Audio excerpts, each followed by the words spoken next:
Haryana security forces fired tear gas shells and rubber bullets at protesting farmers at the Haryana Shambhu border. The farmers are mainly seeking a legal guarantee to minimum support price for crops. Besides that, they're also demanding a debt waiver, pension for farmers and farm laborers, and no hike in electricity tariff. What is MSP? We explain.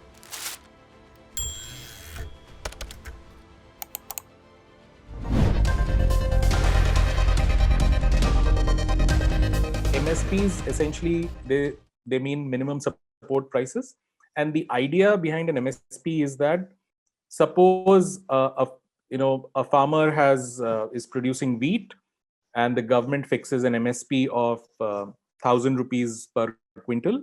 Then the idea is that if a farmer goes to the market to sell his produce and finds that the prices in the market, the prices at which he can sell, are lower than 1,000 rupees, then he can always go back to the government and the government will buy it from the farmer. Now, the idea behind an MSP is that it provides a certain base minimum price for farmers. They will get a certain amount of remuneration at the end of their whole exercise. And the political economic history in this is that there was a time when India was short of grains and the government wanted to incentivize farmers to produce more or produce certain kinds of crops, say wheat or paddy, and sell it to the government because government wanted it for its own PDS programs. So there was a time when government was very actively involved in giving those guarantees, price guarantees, and making them attractive enough so that farmers come to the government, choose the government instead of the private sector.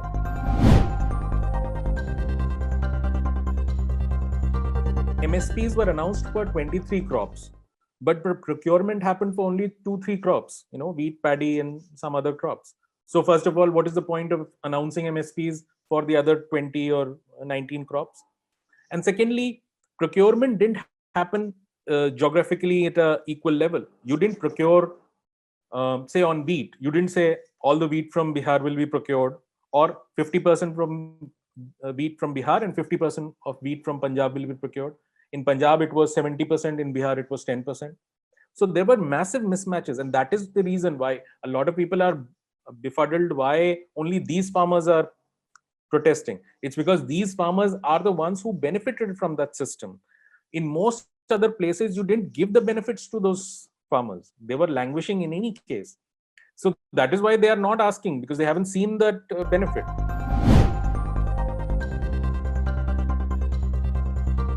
Answer to whether these demands are justified or not depends on who you are, from whose perspective you're looking. 86% of India's farmers are small and marginal. And that's a level at which it's uneconomic to be a farmer. So for those farmers, it is very natural to say that, we want some kind of a guarantee. We want some kind of a succor, some kind of a safety that we can sell it to the government at a decent price.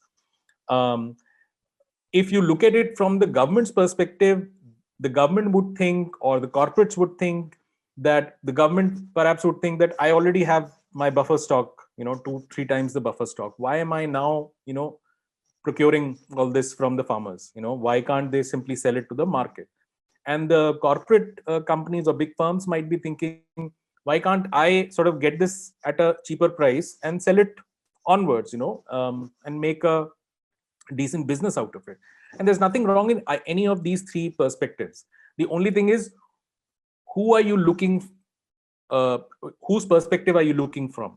Now, why are farmers from Punjab, Haryana, or Western UP so interested? Is because, and not say maybe from Bihar, because MSP was more effective in Punjab, Haryana, and Western UP.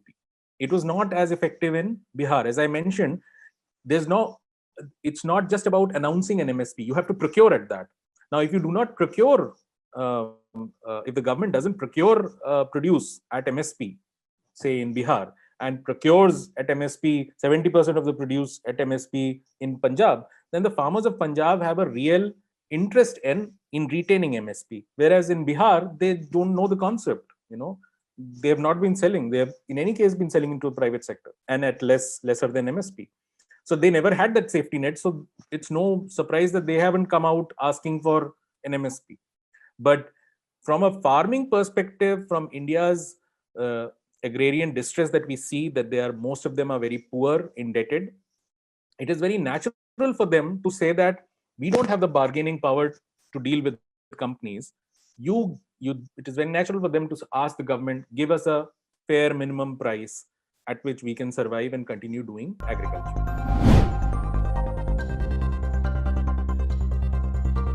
It sounds very heartless the moment you say anything against MSPs or any guarantees, because it appears as if you're speaking against the farmers. So in the short term, it is very important for us to take care of our farmers, right? Because there's, 55% of India's population is involved in agriculture sector, right? But there is also a harsh reality that the agriculture sector produces only 17% of our GDP, right? At the start of at the time of independence, we had 70% of our population involved in agriculture, but at that time agriculture produced 55% of our GDP, right? So there was a link between what you produce and how many people are dependent on that produce. Now that 55 has fallen to 17, and this 70 has fallen only to 55. So the solution in the short term, if there are people dying of hunger, indebtedness, the government will be forced to take action. That is democracy. But if you ask from an economic perspective, then the solutions lie somewhere else. The solutions lie, one, in investing in agriculture, addressing those constraints that make the farmers dependent, so disempowered. Why can't the farmer give the grain, hold on to the grain and sell it at the right price? Because there is those local warehousing facility. If there was local warehousing facility, then as you and I would do, if we have something we can save, we put it in a bank or in some kind of a safe and say we'll use it at an opportune time. So the farmer can also put the wheat in a warehouse and say I will sell it when the prices are right. But today we do not have that. Similarly, agriculture, irrigation facilities, timely credit availability, water availability, extension services. Do the farmers know how to sell their produce? They have to be, some amount of handholding has to be done. So these are the things where the government has to invest. This is where sustainable solution will happen for farming. And the other big improvement that we require is that we need to boost our industrial and services sector.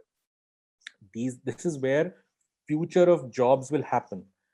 These are the sector, industries in particular, can soak up excess labor, which is languishing in agriculture, not making any money, but just languishing there.